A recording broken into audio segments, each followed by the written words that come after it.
जय श्री कृष्णा सर। आप सभी का मेरे चैनल पर स्वागत है। आइए सुनते हैं सत्यनारायण व्रत कथा।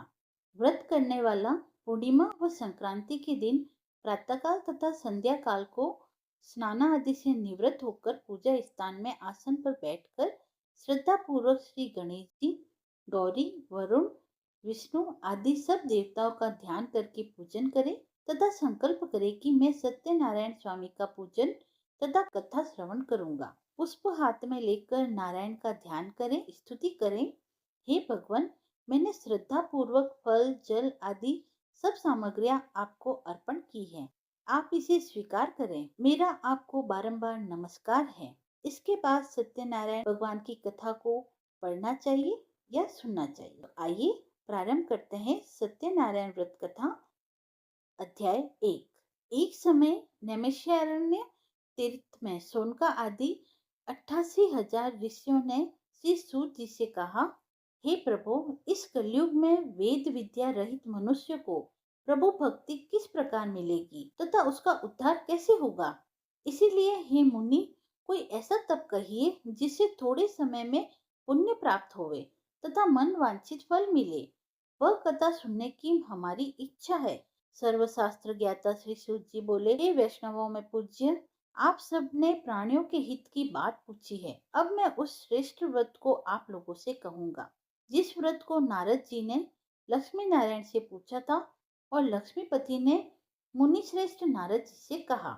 सो ध्यान से सुनो। एक समय योगीराज नारद जी दूसरों के हित की इच्छा से अनेक लोकों में घूमते हुए मृत्यु लोक में आ पहुंचे। यहाँ अनेक योनियों में जन्मे हुए प्राय सभी मनुष्यों को अपने कर्मों द्वारा अनेकों दुखों से पीड़ित देखकर सोचा, किस यत्न के करने से निश्चय ही प्राणियों के दुखों का नाश हो सकेगा। ऐसा मन में सोचकर विष्णु लोक को गए।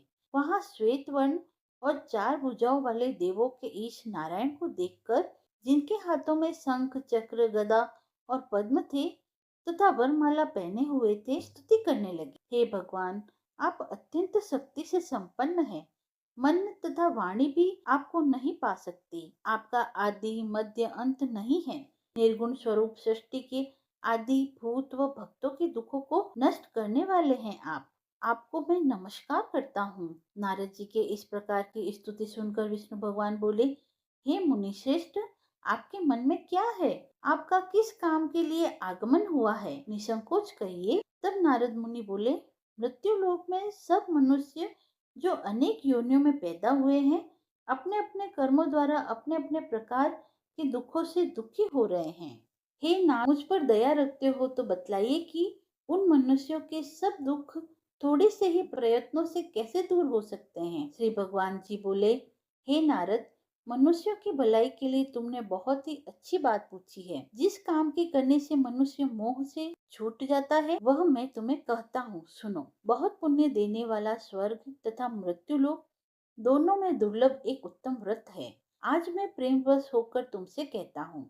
सत्यनारायण का यह व्रत अच्छी तरह विधि पूर्वक करके मनुष्य आयु पर्यंत यहाँ सुख भोग कर मरने पर मोक्ष को प्राप्त करता है। श्री भगवान के वचन सुनकर नारद मुनि बोले कि उस व्रत का फल क्या है, क्या विधान है और किसने यह व्रत किया है और किस दिन यह व्रत करना चाहिए, विस्तार से कहिए। भगवान बोले, दुख, शोक आदि को दूर करने वाला, धन धान्य को बढ़ाने वाला, सौभाग्य तथा संतान को देने वाला यह व्रत सब स्थानों पर विजय करने वाला है। भक्ति, संतान को देने वाला यह व्रत सब स्थानों पर विजय करने वाला है। भक्ति और श्रद्धा के साथ किसी भी दिन मनुष्य श्री सत्यनारायण की प्रातः काल के समय ब्राह्मणों और बंधुओं के साथ धर्मपरायण होकर पूजा करे। भक्ति भाव से नैवेद्य, केले का फल, घी, दूध और गेहूं का चूर्ण सवाया लेवे। गेहूं के अभाव में साठी का चूर्ण, शक्कर अथवा गुड़ ले तथा सब भक्षण योग्य पदार्थ जमा करा के भगवान को अर्पण कर देवे तथा बंधुओं सहित ब्राह्मणों को भोजन करावे। पश्चात स्वयं भोजन करे।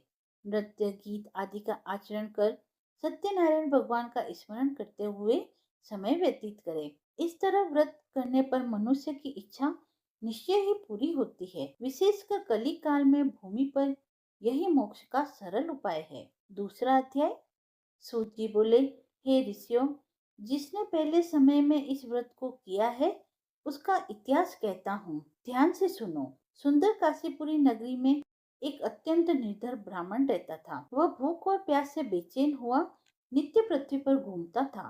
ब्राह्मणों से प्रेम करने वाले भगवान ने ब्राह्मण को दुखी देखकर बूढ़े ब्राह्मण का रूप धारण कर उसके पास जा आदर से पूछा, हे विप्र, नित्य दुखी हुआ पृथ्वी पर क्यों घूमता है? श्रेष्ठ ब्राह्मण, यह सब मुझसे कहो, मैं सुनना चाहता हूँ। ब्राह्मण बोला, मैं निर्धन ब्राह्मण हूँ, भिक्षा के लिए पृथ्वी पर फिरता हूँ। हे भगवान, यदि आप इसका उपाय जानते हो तो कृपा कर कहिए। वृद्ध ब्राह्मण बोला कि सत्यनारायण भगवान मन वांछित फल देने वाले हैं, इसीलिए हे ब्राह्मण, तू उनका पूजन कर, जिसके कारण से मनुष्य सब दुखों से मुक्त होता है। ब्राह्मण को व्रत का सारा विधान बतलाकर बूढ़े ब्राह्मण का रूप धारण करने वाले सत्यनारायण भगवान अंतर्ध्यान हो गए। जिस व्रत को वृद्ध ब्राह्मण ने बतलाया, मैं उसको करूंगा, यह निश्चय कर उसे रात में नींद भी नहीं आई। वह सवेरे उठ सत्यनारायण के व्रत का निश्चय कर भिक्षा के लिए चला। उसको भिक्षा में बहुत धन मिला, जिसे बंधु बांधवों के साथ उसने सत्यनारायण का व्रत किया। इसके करने से ब्राह्मण सब दुखों से छूटकर अनेक प्रकार की संपत्तियों से युक्त हुआ। उस समय से वह ब्राह्मण हर मास व्रत करने लगा। इस तरह सत्यनारायण भगवान के व्रत को जो करेगा, वह मनुष्य सब दुखों से छूट जाएगा। इस तरह नारद जी से नारायण का कहा हुआ यह व्रत मैंने तुमसे कहा। हे विप्रो, मैं अब और क्या कहूँ? ऋषि बोले, हे मुनीश्वर, संसार में इस ब्राह्मण से सुनकर किस किसने इस व्रत को किया, हम यह सब सुनना चाहते हैं। इसके लिए हमारे मन में श्रद्धा है। सूत जी बोले, हे मुनियों, जिस जिसने इस व्रत को किया है वह सब सुनो। एक समय एक ब्राह्मण धन और ऐश्वर्य के अनुसार बंधु बांधवों के साथ व्रत करने को तैयार हुआ। उसी समय एक लकड़ी बेचने वाला बूढ़ा आदमी आया और बाहर लकड़ियों को रख कर ब्राह्मण के मकान में गया। प्यास से दुखी लकड़हारा उनको व्रत करते देखकर ब्राह्मण को नमस्कार कर कहने लगा कि आप यह क्या कर रहे हैं और इसके करने से क्या फल मिलता है, कृपा करके मुझसे कहिए। ब्राह्मण ने कहा, सब मनोकामनाओं को पूर्ण करने वाला यह सत्यनारायण भगवान का व्रत है। इसकी ही कृपा से मेरे यहाँ धन धान्य आदि की वृद्धि हुई है। ब्राह्मण से इस व्रत के बारे में जानकर लकड़हारा बहुत प्रसन्न हुआ। चरणामृत ले और प्रसाद खाने के बाद अपने घर गया। लकड़हारे ने अपने मन में इस प्रकार संकल्प किया कि आज नगर में लकड़ी बेचने से जो धन मिलेगा, उसी से सत्यनारायण देव का उत्तम व्रत करूंगा। यह मन में विचार कर वह बूढ़ा आदमी लकड़ियां अपने सिर पर रखकर जिस नगर में धनवान लोग रहते थे, वह ऐसे सुंदर नगर में गया। उस रोज वहां पर उसने उन लकड़ियों का दाम पहले से चौगुना मिला। तब वह बूढ़ा लकड़हारा दाम ले और अति प्रसन्न होकर पक्के केले की पूली, शक्कर, घी, दूध, दही और गेहूं का आटा इत्यादि सत्यनारायण भगवान के व्रत की कुल सामग्रियों को लेकर अपने घर आया। फिर उसने अपने भाइयों को बुलाकर विधि के साथ भगवान का पूजन और व्रत किया। उस व्रत के प्रभाव से वह बूढ़ा लकड़हारा धन, पुत्र आदि से युक्त हुआ और संसार के समस्त सुख भोग कर वैकुंठ को गया। तीसरा अध्याय। सूत जी बोले, हे श्रेष्ठ मुनियों, अब आगे की कथा कहता हूँ, सुनो। पहले समय में उल्कामुख नाम का एक बुद्धिमान राजा था। वह सत्यवक्ता और जितेंद्रिय था। प्रतिदिन देव स्थानों पर जाता तथा गरीबों को धन देकर उनके कष्ट दूर करता था। उसकी पत्नी कमल के समान मुखवाली और सती साध्वी थी। भद्रशिला नदी के तट पर उन दोनों ने श्री सत्यनारायण का व्रत किया। उस समय में वहाँ एक साधु वैश्य आया। उसके पास व्यापार के लिए बहुत सा धन था। वह नाव को किनारे पर ठहरा कर राजा के पास आ गया और राजा को व्रत करते हुए देखकर विनय के साथ पूछने लगा, हे राजन, भक्ति युक्त चित्त से यह आप क्या कर रहे हैं? मेरी सुनने की इच्छा है, सो आप यह मुझे बताइए। राजा बोला, हे साधु, अपने बांधवों के साथ पुत्र आदि की प्राप्ति के लिए यह माँ शक्तिवान सत्यनारायण भगवान का व्रत व पूजन किया जा रहा है। राजा के वचन सुनकर साधु आदर से बोला, हे राजन, मुझसे इसका सब विधान कहो, मैं भी आपके कथना अनुसार इस व्रत को करूंगा। मेरी भी कोई संतान नहीं है और इससे निश्चय ही होगी। राजा से सब विधान सुन व्यापार से निवृत्त हो वह आनंद के साथ घर गया। साधु ने अपनी स्त्री से संतान देने वाले उस व्रत का समाचार सुनाया और कहा कि जब मेरी संतान होगी तब मैं इस व्रत को करूंगा। साधु ने ऐसे वचन अपनी स्त्री लीलावती से कहे। एक दिन स्त्री लीलावती सत्यनारायण भगवान की कृपा से गर्भवती हो गई तथा 10वें महीने में उसके एक सुंदर कन्या का जन्म हुआ। दिनों दिन वह इस तरह बढ़ने लगी जैसे शुक्ल पक्ष का चंद्रमा बढ़ता है। तब लीलावती मीठे शब्दों में अपने पति से कहा कि जो आपने संकल्प किया था कि भगवान का व्रत करूंगा, अब आप उसे करिए। साधु बोला, हे प्रिय, इसके विवाह पर करूंगा। इस प्रकार अपनी पत्नी को आश्वासन दे वह नगर को लौट आया। साधु ने जब नगर में सखियों के साथ अपनी पुत्री को देखा तो तुरंत दूत बुलाकर कहा कि पुत्री के वास्ते कोई सुयोग्य वर देखकर लाओ। साधु की आज्ञा पाकर दूत कंचन नगर पहुंचा और वहां पर बड़ी खोज कर देखभाल कर लड़की के लिए सुयोग्य वणिक पुत्र को ले आया। उस सुयोग्य लड़के को देखकर साधु ने अपने बंधु बांधव सहित प्रसन्न चित्त अपनी पुत्री का विवाह उनके साथ कर दिया, किंतु दुर्भाग्य से विवाह के समय भी उस व्रत को करना भूल गया। तब श्री भगवान क्रोधित हो गए और श्राप दिया कि तुम्हें दारुण दुख प्राप्त होगा। अपने कार्य में कुशल साधु बनिया जामाता सहित समुद्र के समीप स्थित रत्नपुर नगर में गया और वहां दोनों ससुर जमाई चंद्रकेतु राजा के उस नगर में व्यापार करने लगे। एक रोज भगवान सत्यनारायण की माया से प्रेरित कोई चोर राजा का धन चुरा कर भागा जा रहा था, किंतु राजा के दूतों को आता देखकर चोर ने घबराकर भागते हुए राजा के धन को वहीं चुपचाप रख दिया जहाँ वो ससुर जमाई ठहरे हुए थे। जब दूतों ने उस साधु वैश्य के पास राजा के धन को रखा देखा तो वे दोनों को बांध कर ले गए। दौड़ते हुए राजा के समीप जाकर बोले, यह दो चोर हम पकड़ कर लाए हैं, कृपया आज्ञा दें। तब राजा की आज्ञा से उनको कठोर कारावास में डाल दिया गया और उनका सब धन छीन लिया गया। सत्यनारायण भगवान के श्राप द्वारा उनकी पत्नी भी घर पर बहुत दुखी हुई और घर पर जो धन रखा था चोर उसे चुरा कर ले गई। शारीरिक व मानसिक पीड़ा तथा भूख प्यास से अति दुखित हो अन्न की चिंता में कलावती एक ब्राह्मण के घर गई। वहां उसने सत्यनारायण भगवान का व्रत होते देख फिर कथा सुनी तथा प्रसाद ग्रहण कर रात को घर आई। माता ने कलावती से कहा, हे पुत्री, अब तक कहाँ रही, वह तेरे मन में क्या है? कलावती बोली, हे माता, एक ब्राह्मण के घर से सत्यनारायण भगवान का व्रत देखा है।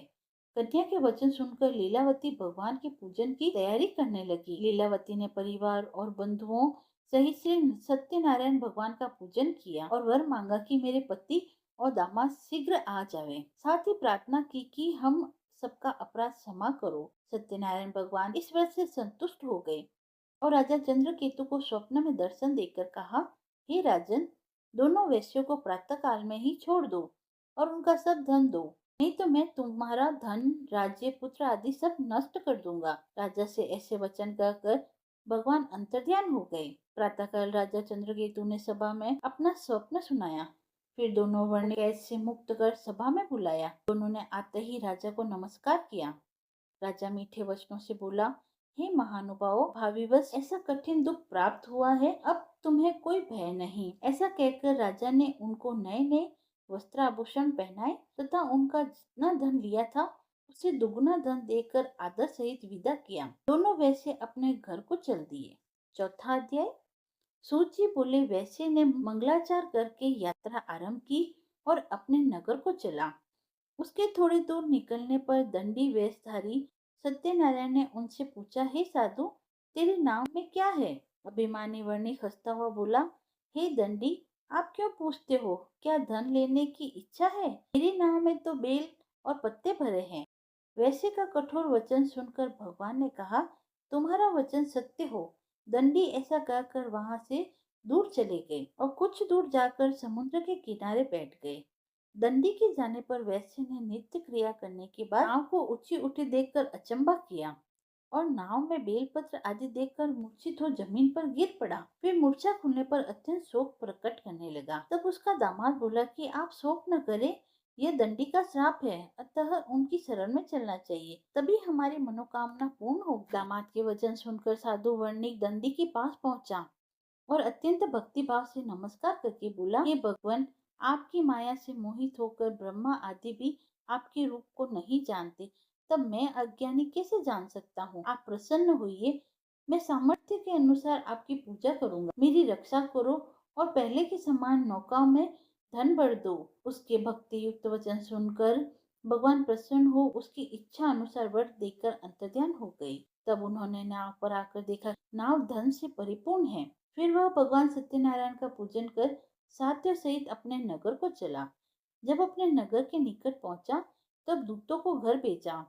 दूतों ने साधु के घर जा उसकी स्त्री को नमस्कार कर कहा कि साधु अपने दामाद सहित इस नगर के समीप आ गए हैं। ऐसा वचन सुन साधु की स्त्री ने बड़े हर्ष के साथ सत्यदेव का पूजन कर पुत्री से कहा, मैं अपने पति के दर्शन को जाती हूँ, तू कार्य पूर्ण कर शीघ्र आना।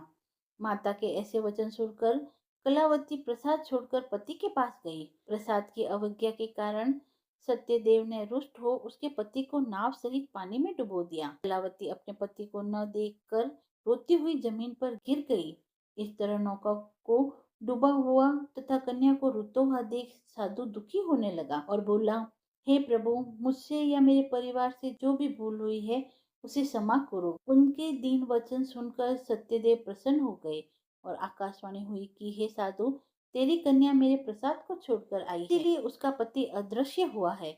यदि वह घर जाकर प्रसाद खाकर लौटे तो इसे पति अवश्य मिलेगा। ऐसी आकाशवाणी सुनकर कलावती ने घर पहुंचकर प्रसाद खाया, फिर आकर पति के दर्शन किए। तत्पश्चात साधु ने बंधु बांधवों सहित सत्यदेव का विधि पूर्वक पूजन किया। उस दिन से वह प्रत्येक पूर्णिमा को सत्यनारायण भगवान का पूजन तथा कथा करने लगा। फिर इस लोक का सुख भोग कर अंत में स्वर्ग लोक को गया। 5वां अध्याय। सूची बोले, हे ऋषियों, मैं और भी कथा कहता हूँ, सुनो। प्रजा पालन में लीन तुंगध्वज नाम का एक राजा था। उसने भी भगवान का प्रसाद त्याग कर बहुत दुख पाया। एक समय वन में जाकर वन्य पशुओं को मारकर बड़ के नीचे आया। वहां उसने ग्वालों को भक्ति भाव से बांधवों सहित सत्यनारायण का पूजन करते देखा। राजा देखकर भी अभिमानवश वहां नहीं गया और न ही नमस्कार किया। जब ग्वालों ने भगवान का प्रसाद उसके सामने रखा तो वह प्रसाद को त्याग कर अपनी सुंदर नगरी को चला। वहीं उसने अपना सब कुछ नष्ट पाया तो वह जान गया कि यह सब भगवान ने ही किया है। तब वह विश्वास कर ग्वालों के समीप गया और विधि पूर्वक पूजन कर प्रसाद खाया तो सत्यदेव की कृपा से पहले जैसा था वैसा ही हो गया। फिर दीर्घ काल तक सुख भोग कर मरने पर स्वर्ग लोक को गया। जो मनुष्य इस परम दुर्लभ व्रत को करेगा, भगवान की कृपा से उसे धन धान्य की प्राप्ति होती है तथा सब मनोरथ पूर्ण होकर अंत में वो वैकुंठ धाम को जाता है। जिन्होंने पहले इस व्रत को किया, अब उनके दूसरे जन्म की कथा कहता हूँ। वृद्ध सदानंद ब्राह्मण ने सुदामा का जन्म लेकर मोक्ष को पाया। उल्कामुख नाम का राजा दशरथ होकर वैकुंठ को प्राप्त हुआ। साधु नाम के वैश्य ने मोर ध्वज बनकर अपने पुत्र को आरे से चीर कर मोक्ष को प्राप्त किया। महाराज तुंगध्वज ने स्वयंभू होकर भगवान में भक्ति युक्त कर्म कर मोक्ष को प्राप्त किया। इति श्री सत्यनारायण व्रत कथायाम संपूर्णम। बोलिए सत्यनारायण भगवान की जय। सत्यनारायण भगवान की कथा समाप्त हुई। यदि आपको वीडियो पसंद आया हो तो आप मेरे चैनल को लाइक शेयर एंड सब्सक्राइब करें। धन्यवाद।